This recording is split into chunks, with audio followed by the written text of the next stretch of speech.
No, from Dreamcast. I mean, like back. Oh, I know what you're talking about. Yeah. Yeah, like other systems never had it. Let's see, Panasonic 3DO was just too expensive, like $600 or something. Yeah. And it wasn't the most expensive console ever made. Was like $5,200. I forget why, but no way in hell would that work. Nope. Like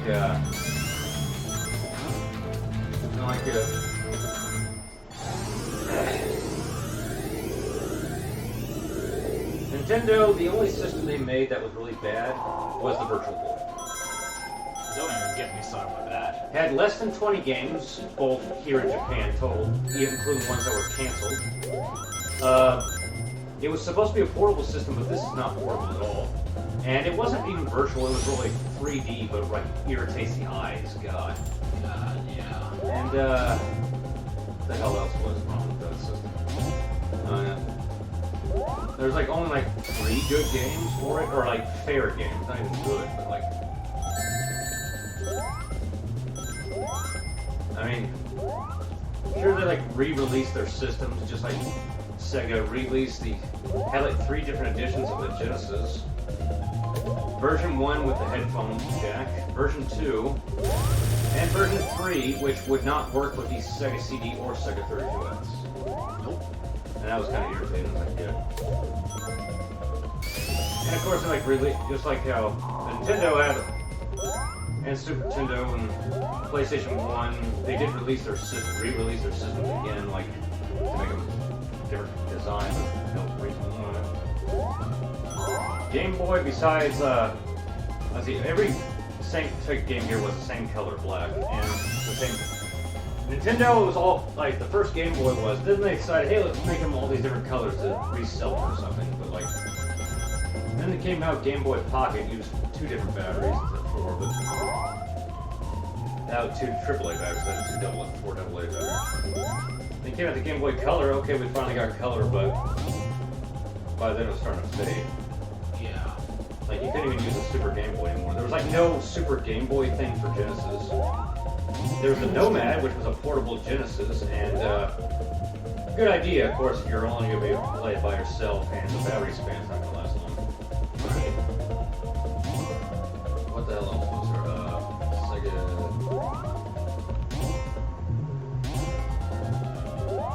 Game Boy Color was a pretty good thing. Sure, they made the system 3 different times. The SP was probably the best out of the 3. You know, the original one I had, the SP was the thing, and they had the micro for some stupid reason. Yeah. But the Virtual Boy, oh god. Yeah. The Nintendo DS, they made like 3 different types of that, like DS, DS Lite, DSi, and then they made the 3DS. It's like, for some reason. Yeah. I don't know why. The Wii was a pretty unique system and pretty good, but Wii U didn't really work out too well. It was like, it was still good, but not like great. And well, Switch is working fine so far. And I'll do this huge. Xbox, on the other hand, sure, their first system, the original controller was too bulky, so they redesigned it. I'm glad they did. It had a built-in hard drive, which was like a first. Their system link capability and DVD player, but of course you had to buy a separate remote and controller. And which, of course, is also frustrating to get to work sometimes. But PlayStation 2 was pretty great, though. Like, it was backwards compatible with the PlayStation 1. That was like a new thing, backwards compatible. Yeah. Now, more and more systems have been doing that since then, but like, not all of them. 360 probably could have been great if it weren't for the red ring of death. And the Xbox One also has that, I heard. PlayStation 2, let's see, PlayStation 3 is pretty good. I mean, that's really when things change. PS4, now they got PS5. The 2 PS portable systems, the PSP and PS Vista. Vista, I never got to play. PSP, not bad. Very few exclusive good games, but a few. Of course, they had that UMD video so you can watch movies on there. Oh yeah, that's true.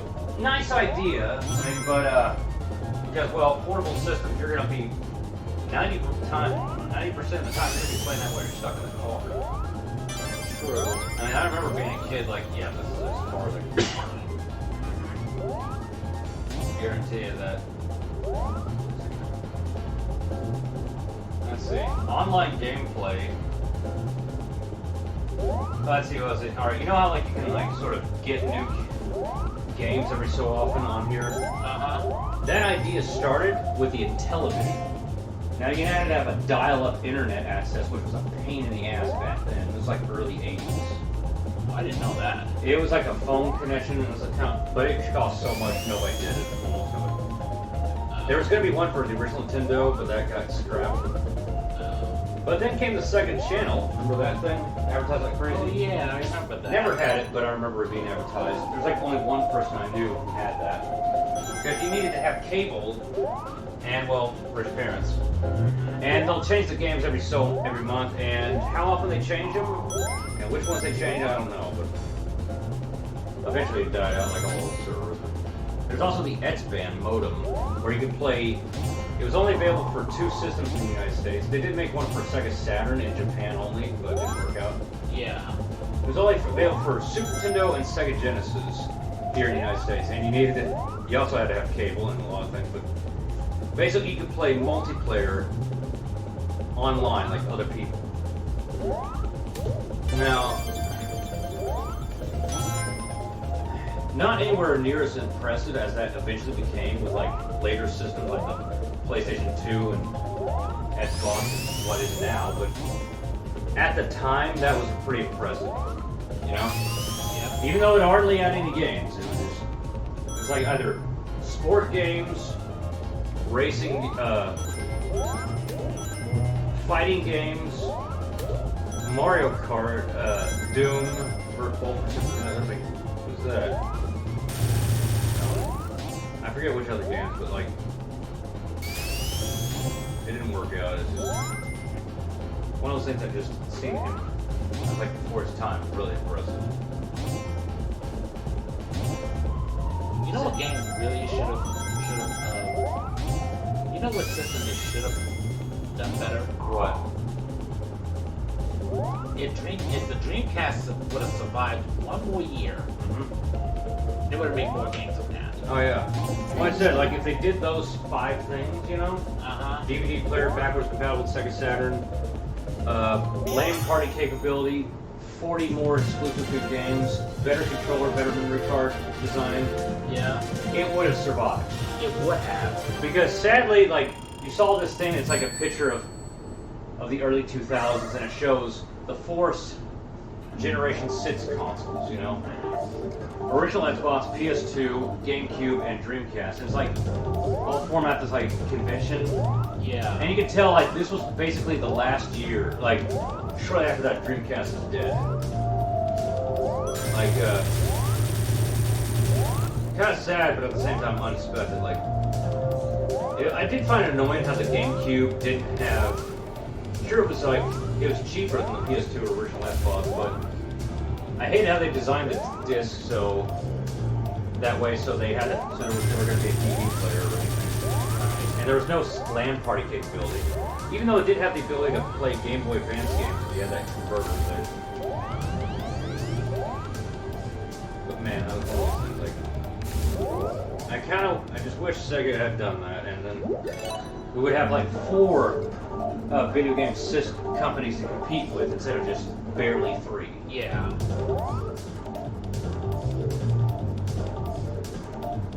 Well, there's a lot of things I wish they would do, like.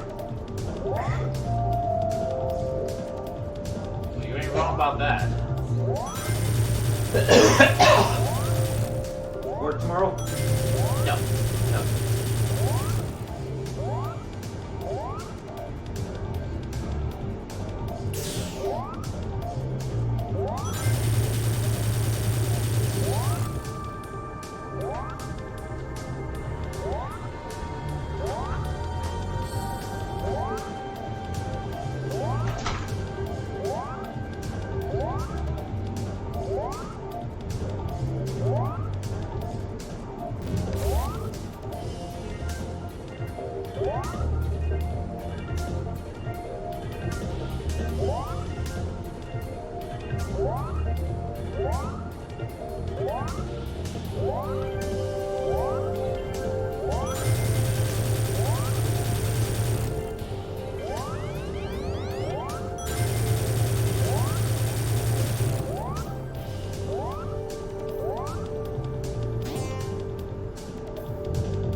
Okay, guys, this guy's really starting to tick me off today.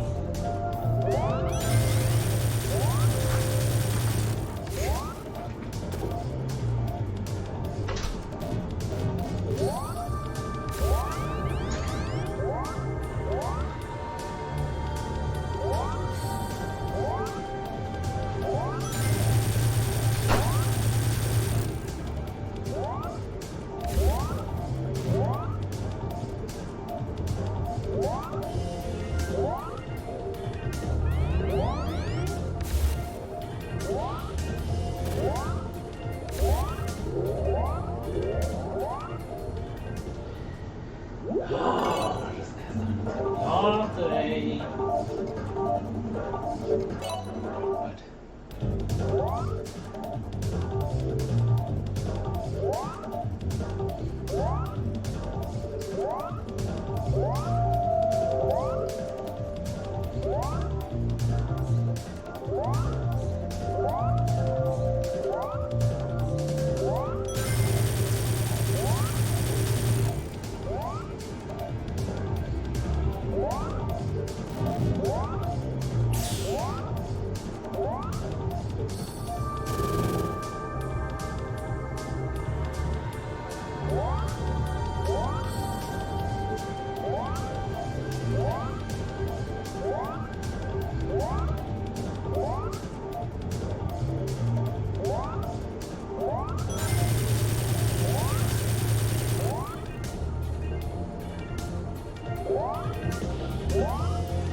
No, I didn't come to my death, okay? Before y'all jump to that conclusion.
Okay, I did not want to go back to the future, but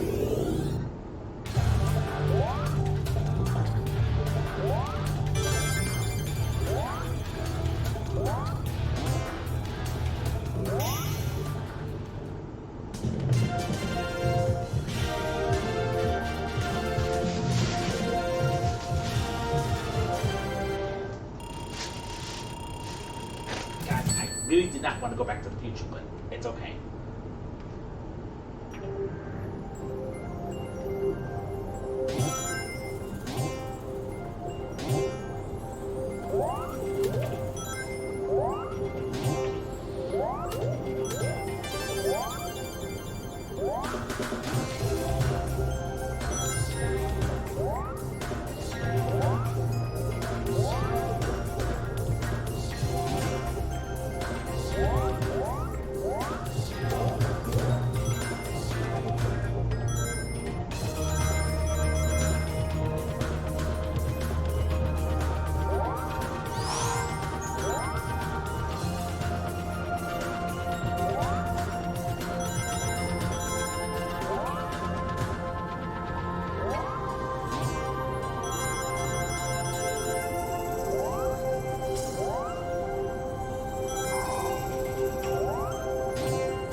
don't. Because apparently they don't give you the right order in time.